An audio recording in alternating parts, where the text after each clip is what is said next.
AHLA is pleased to present this special series highlighting the top 10 health law issues of 2023, where we bring together thought leaders from across the health law field to discuss the major trends and developments of the year. Support for AHLA in this series is provided by PYA, which helps clients find value in the complex challenges related to mergers and acquisitions, clinical integrations, regulatory compliance, business valuations, and fair market value assessments, and tax and assurance. For more information, visit pyapc.com.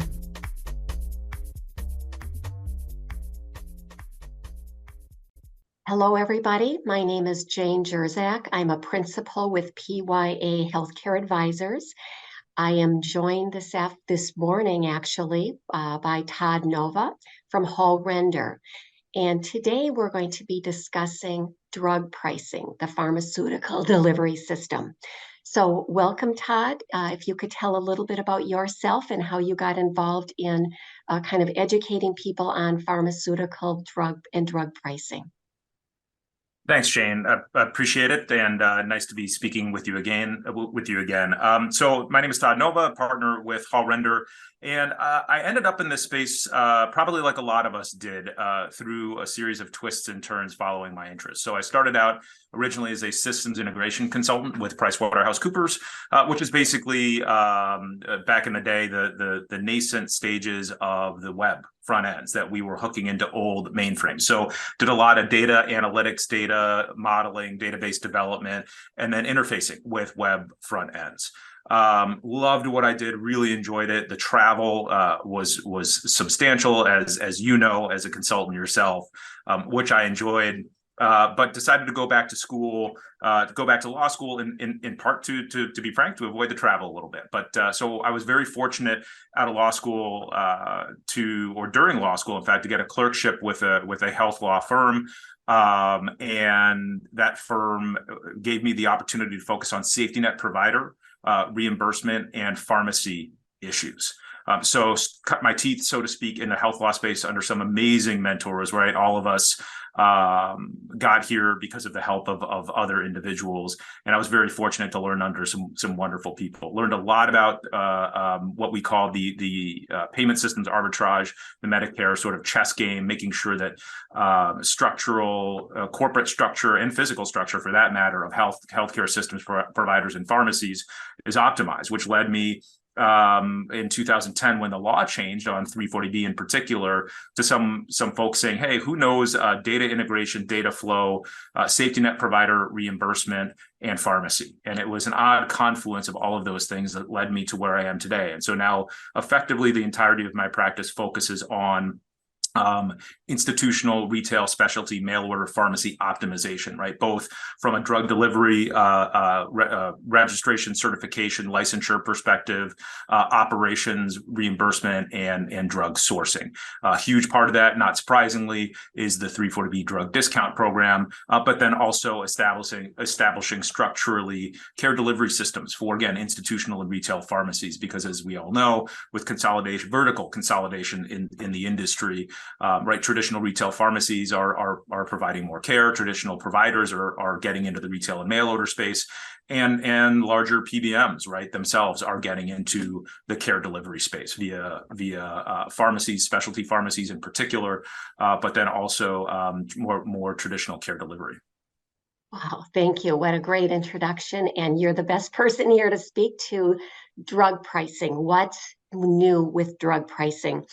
And before we get into it, and I know you mentioned 340B, maybe describe to the audience just briefly, what does 340B mean to providers, to beneficiaries?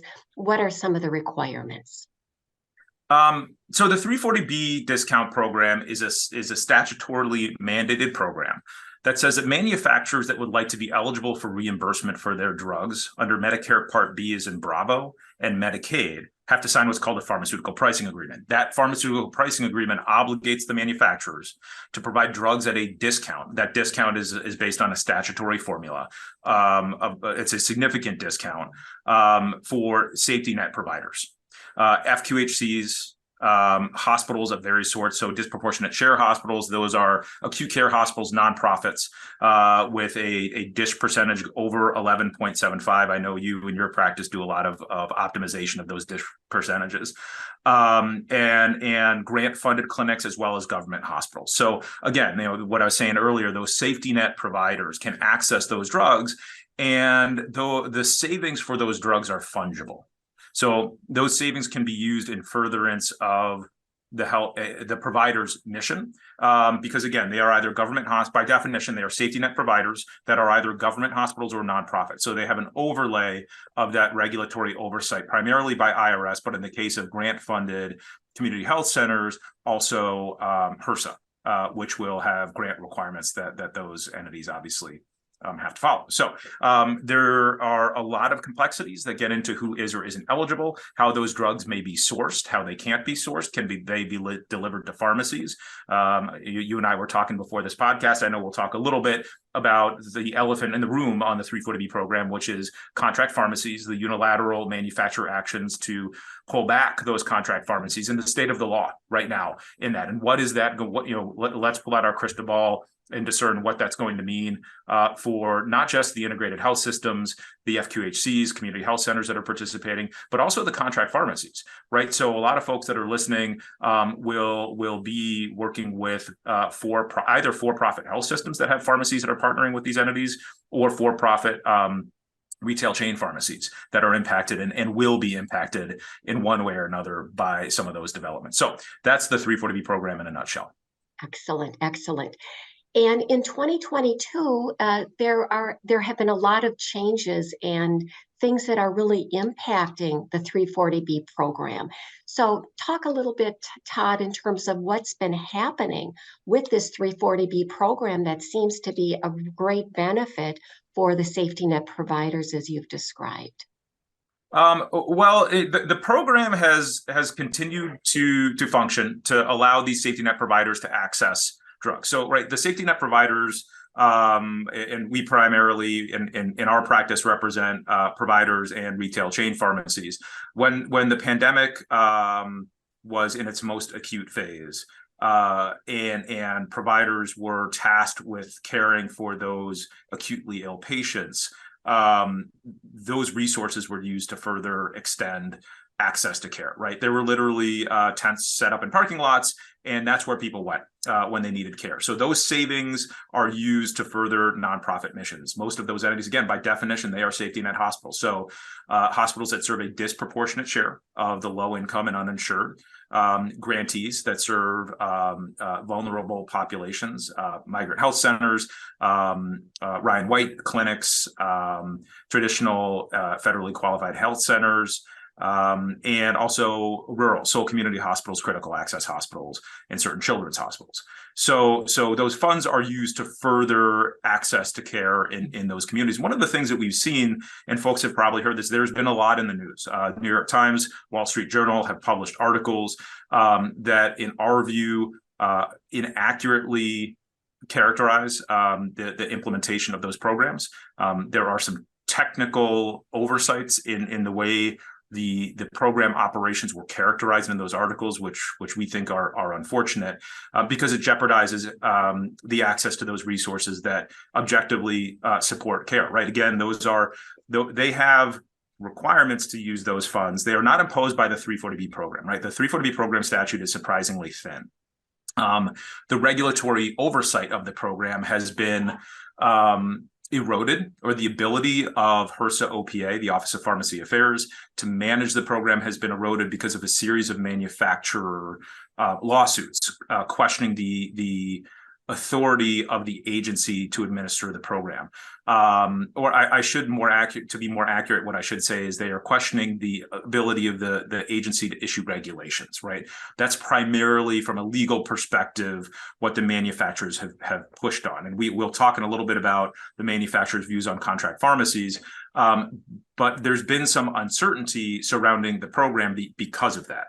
But at the end of the day, one of the things that people tend to forget about the program is that because the qualification standards in the first place for the program they alone, or they independently provide that oversight, usually and primarily via IRS, private inurement, private benefit limitations.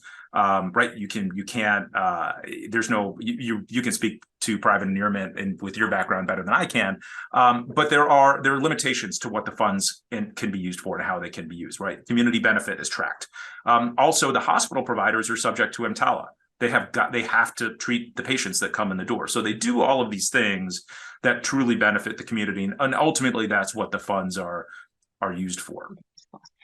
And what happened in 2018 where CMS began paying some hospitals less for the 340B drugs, and what's happening with that lawsuit? Yeah, thanks for it's a great question. So in 2018, in the OPPS final rule, Medicare said we are going to reduce reimbursement for drugs acquired at a 340B price from ASP plus 106% to ASP minus 22.5%.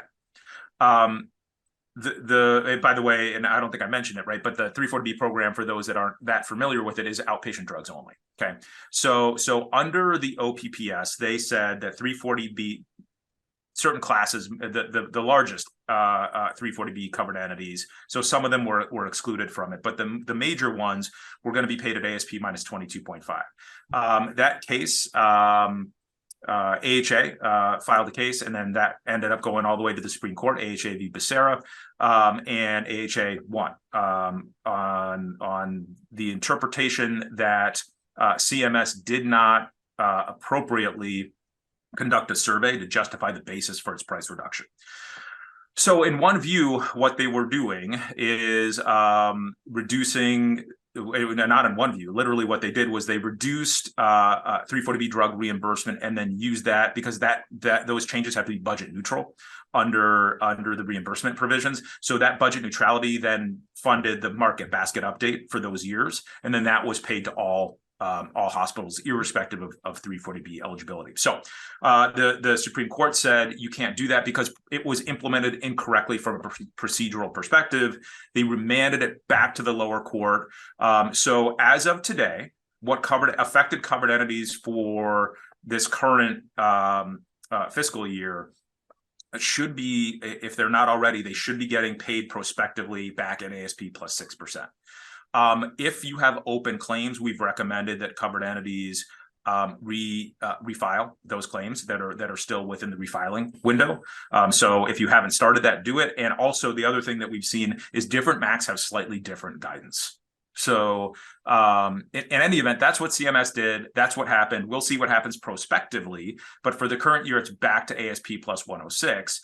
And we'll talk, we were talking, and again, Jane, in advance of this call, right? The Inflation Reduction Act allows the government, for example, to negotiate drug prices, and that is prospective for the 10 largest spend drugs is the first tranche, so to speak, of that implementation.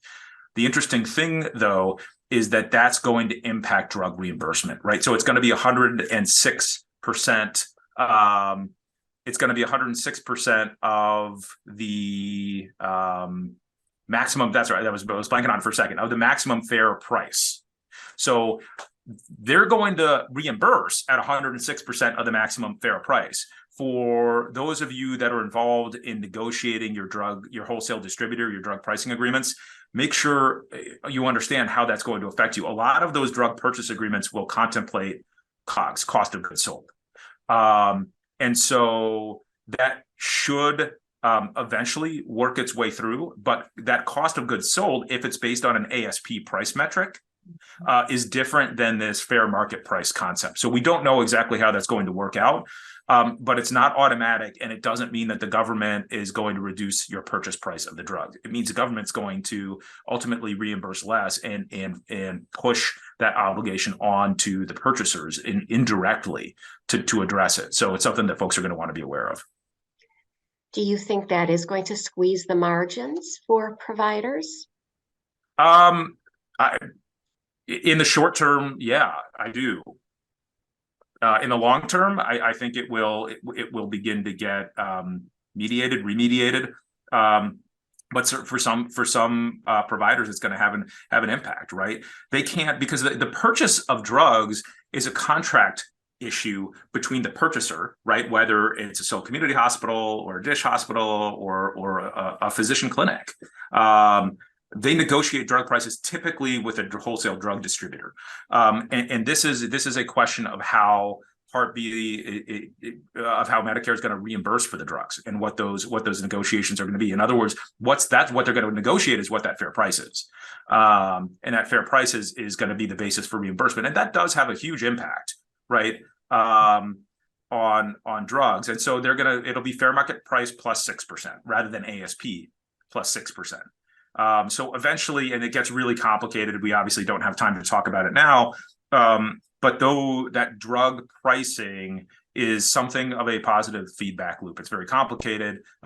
It'll eventually have an impact. But in the near term, you're going to want to start getting on your radar, I think, what the potential impact of that will be, especially under drug acquisition agreements. Thank you. And, in this whole 340B, I guess it's just like a whole regulation in and of itself that ties in Medicare and drug manufacturers and providers and pharmacies. How have drug manufacturers been playing in the sandbox with respect to 340B drugs? They are vocally opposed to the program.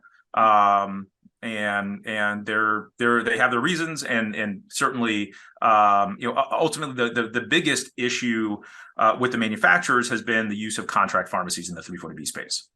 So for those that are not familiar with what a contract pharmacy arrangement is, a covered entity can provide drugs to its eligible patients, right? So for those lawyers that are listening, we define terms: capital E eligible, capital P patient. The question becomes, how do you define that? Okay, so the interpretation historically has been in accordance with HRSA OPA guidance, that our eligible patients can go to unrelated third-party pharmacies with which the covered entities contract to receive those drugs. The mechanisms for it are complicated. We probably don't have time to talk about it now, but ultimately it's what we call a retroactive replenishment model. So that third-party retail pharmacy fronts the drug, then the covered entity subsequently identifies through some data matching heuristics that an eligible patient was provided services there. Then the covered entity purchases those drugs at a reduced 340B cost and replenishes that drug inventory. That pharmacy retains a dispensing fee and then remits those amounts that it collected, both in the form of a copay, ingredient cost, and dispensing fee from copay from the patient, ingredient cost and dispensing fee from the payer. PBM usually, and then remits those amounts. They'll hold back the dispensing fee and then remit those amounts back to the covered entity. Okay, so that's how it works. So the drug manufacturer said, okay, we shouldn't have to do this because the big issue is what's called duplicate discounts, right? The term duplicate discount means when you have it is a misnomer, but what it is when you have a 340B discount and a Medicaid rebate, right? Which does mean that the manufacturer, when that happens, is likely underwater, right? Meaning that is a net loss on their when you factor in everything that goes into the cost of a drug: distribution, delivery, FDA approvals, current good manufacturing practices, FDA audits, all this stuff. There are R&D, a lot of stuff obviously goes into making these drugs. They will lose money on that, and there was increasing frustration on the part of the manufacturers that they could not identify in those models when a drug was purchased primarily on private MCO plan accounts. So fee for service is really not an issue there because of some of the implementation considerations. The fee for service claims are pretty clearly by law excluded, and easier to exclude because everybody knows every state has one bin PCN, one group basically, to identify a fee for service plan. MCO plans in a lot of states, we don't even know. There's no source of truth. Some states do have it, but a lot of states don't. And so what was happening is these manufacturers were saying, look, we can tell based on our data, right? Capital B big, capital E data. Mm-hmm. We know that a lot of these pharmacies are dispensing 340B drugs. We know that we are paying a lot of rebates, but we can't do the match. and they were getting increasingly frustrated. And it got to the point where they just said, okay, we're going to stop doing this. HRSA, OPA sent warning letters to 7 manufacturers. The HHS General Counsel sent a letter. Those actions, because they were affirmatively out of compliance with directives from HRSA OPA, they were referred to OIG for investigation. So investigation can include the imposition of civil monetary penalties and also the determination of potentially of the pharmaceutical pricing agreement. So the manufacturers, a number of them in 3 federal circuits, sued, saying that guidance is not enforceable and it was outside of the regulatory authority of the agency to do that. About 2 days ago, the first material decision came down in a case in the 3rd Circuit. That was Sanofi v. HHS, and the court, the 3-judge panel ruled in favor of the drug manufacturer in that case, and said that there is no obligation of those manufacturers to provide the drug. So we presume that will be appealed. The other 2 circuits that are evaluating the same question haven't ruled. That's not dispositive necessarily, but it does have an impact because it likely affects for the time being the ability of the agency to enforce that. Now, as a practical matter, it may have already been happening because we haven't seen any enforcement by OIG, right? We're not aware, I'm not aware of any investigations, not to say that they're not happening, but we're not aware that that's occurred. The manufacturers have continued to litigate. So right now, the role of contract pharmacy is unclear in the 340B program. That's the biggest issue, and it's a big one. So talk a little bit more about that, Todd, in terms of the role and relationship of our typical providers, hospitals, health systems, and contract pharmacies, and how do you see that changing in the future? What are we anticipating? I think as a practical matter, if that continues on its current path, it's going to continue some of the consolidation we've seen in the industry already naturally, right? So we see an increasing focus on population health, bundled payment initiatives, and coordinated care. So of their own volition, health systems and the larger pharmacy providers, for that matter, have seen better outcomes when they consolidate that care. So when you consolidate pharmacy operations, we're seeing more and more clinical pharmacists, by the way. Some of the health systems we work with employ in one facility over 100 pharmacists that are an active part of the care team.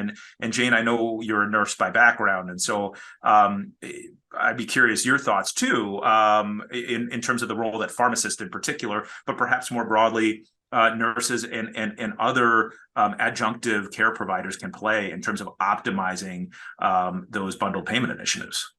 Yes, and I think that's a really good point, that well, number one, the clinical pharmacy role is very important in value-based care arrangements in really managing population health. Typical folks that have a lot of chronic conditions are managing a lot of different medications. They can't afford them. They don't know how to use them, the side effects and so forth. So really clinical pharmacists are emerging as a very key player in the value-based care arrangement, along with other care coordinators, RNs, and so forth. But that whole drug element and the affordability of those drugs for those patients is very critical in managing the health of chronically ill patients. So you're absolutely right. Yeah, you know, in that regard, we've seen it. It's also not just their involvement in the traditional, pre-planning care coordination meetings that you might have with a broader group, but sort of quasi independent. It's not independent because it tends to be a hospital service, but the Part D plans are requiring MTM services be provided, and that establishes care responsibility on behalf of the organization, allows that information to get into the medical record, and as they care for those patients, they're able to access 340B drugs through some different channels, because the covered entity is with, if structured properly, clearly responsible for the care provided. Right, that's the 340B standard. One of the things that we've seen though, with respect to reimbursement for drugs, is some of these drugs are amazing. They save lives. I talked about the costs involved with developing these drugs. We have to acknowledge they're very, very real. We have to acknowledge that these drugs do some amazing things, and that receiving compensation for that is not inappropriate. There's nothing wrong with that by any means. It's obviously has to be structured properly. But one of the challenges that we've seen is the ability of patients to afford those drugs. And we have PBMs that currently are issuing guidance saying, let us know if you're aware of any copay waiver programs. And so we're working with a lot of entities right now to address appropriate copay assistance programs to contemplate the copay waivers. There's one large PBM that in fact issued a fraud alert on that front. And that is an issue that's only going to become more important. The Inflation Reduction Act that was passed that addressed the ability of the government to negotiate those drug prices also expanded access from a Part D perspective to waive those copays. So it's gone up to 150% of FPL. I think it used to be 135-ish or a little bit lower. So some of those gaps will be addressed because the copays alone, when somebody is struggling with the impacts of inflation, with costs of living, it leads to some really heart-wrenching choices. And so there are mechanisms for these 340B covered entities, by the way, to support that, right? That's kind of the point. We need to make sure that patients are able to access these specialty drugs because they are getting more and more expensive. The site of care, as you've seen, I know, is moving away from the traditional acute care setting to more home-based, right? So maybe it's a home infusion, maybe it's a self-administered drug, right? Telehealth has expanded that. We'll see what happens with some of those waivers when the public health emergency expires on May 11th, I think. But clearly a topic I'm interested in. We are seeing a lot of activity in the space and increasing importance in the role of pharmacists, which is timely as well. Pharmacists, by the way, for purposes of Medicare, are not providers. They are not in that definition. Mm-hmm. A lot of states are trying to address it. But their importance and their involvement in care is undeniable, and I think it's giving those individuals a little bit more of an opportunity to work in settings that they're passionate about and that they can really apply their education to. Absolutely. And they do love working directly with patients, from the feedback we've heard as well. So that's a very important trend coming on the provider side. What about payer trends? Are there any things, Todd, you'd like to highlight generically regarding drug reimbursement with respect to the payer space? Yeah, we touched on a lot of it. I think the biggest issue right now is DIR fees charged by PBMs. They're somewhat opaque. There have been proposals. There have been congressional proposals on the Hill, as we say, right? Congressional proposals, bills that have been floated to address the impact of those DIR fees. They're getting more and more challenging. And so, right, a DIR fee, for those that aren't familiar, direct and indirect remuneration fee. So the ASP price is calculated at the point of sale, at the retail point of sale. And so if a fee is charged on a quarterly or periodic basis on the back end, for example, to address quality metrics, to address documentation compliance. There are a number of different metrics, and you don't achieve those metrics, some of which may be realistic to achieve, some of which may not be. They will effectively recoup or claw back some of those amounts. Those are called direct and indirect remuneration fees. We are seeing more and more providers that are struggling to make a margin because of the impact of those, and more interest in evaluating what that means in their contract. So certainly when you're in the contracting process, it's something to be aware of, and make sure that you understand what the impact would be, right? Are those metrics achievable? And maybe they are, or maybe they're not, but it's got to go into your calculus of discerning whether or not a particular arrangement is ideal. So whether you structure your payer agreements through a PSAO, Pharmaceutical Services Administrative Organization, or directly with a PBM, it's something to be cognizant of. It may be you're not going to have insight into those necessarily with a PSAO. With a PBM, you'll have more clarity in the contract, but those back end fees are becoming more and more of an issue. The other big things that we're seeing from the institutional side is white bagging as a problem. So white bagging, for those of you that aren't familiar, is when a pharmacy dispenses a drug, gets paid for it, and then ships that drug to an institutional provider to administer the drug to a patient. Brown bagging is when the patient takes the drugs themselves to the facility. And clear bagging is usually when that facility's own pharmacy does basically a subcontracted service, and then it becomes reimbursable under the medical benefit rather than the pharmacy benefit. And so what we're seeing is a lot more and more PBMs and payers, in order to reduce costs, are contracting with larger pharmacies to white bag that drug to the institution. And we've heard from some of the clinical providers that that can present challenges with respect to evaluating and ensuring drug integrity, operational challenges, and not functionally not being reimbursed to confirm the integrity of the drug, to make sure that the drug was handled properly, right? It wasn't exposed to extreme temperatures. There are all kinds of issues, and a lot of states right now are proposing or talking about laws to address it. And there are arguments on both sides about whether or not that is something that's a good or a bad thing. So. Wow, a lot going on within the drug space, Todd. This has been very enlightening for me, and I'm sure for the audience as well. So I'd love to thank you again for sharing your great, vast knowledge on drug reimbursement, 340B program. So thanks again, and thanks, audience, for listening this morning. Thank you, Jane.